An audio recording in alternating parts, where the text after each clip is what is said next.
पता नहीं क्या क्या है ना। जेल में रहने वाले वजीर आजम बन सकते हैं, तो यूट्यूबर बनना कौन सा मुश्किल है। मुश्किल तो गोली मार देनी चाहिए। और आपको पता है इसका क्या कैरेक्टर है? इस पे 12 केसेस हैं। ये कोलक में जेल में रहा है। हमारी जो ऑपरेशन पुलिस है ना, वो ख्वाजा सलाम के लिए, पार्कों में कपल्स के लिए, और जो मोटरसाइकिल पे कोई जोड़ा जो बहुत करीब होकर बैठा उसके लिए है। इस तरह के लोगों से हमें डर लगता है।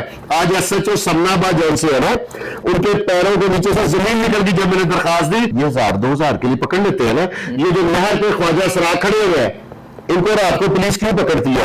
यही वजह हरकतों की वजह से ना। तो इनके खिलाफ कराया, उनको केस बनाते हुए थकावट महसूस होती है या पुलिस की कमजोरी है? चौकों में करूंगा और पुलिस मैं इनका पीछा नहीं छोड़ूंगा। अगर पुलिस मेरी FIR नहीं दर्ज करती, मैं 22 से 22B की रेमेडी लूंगा, कोर्ट में रिट दायर करूंगा।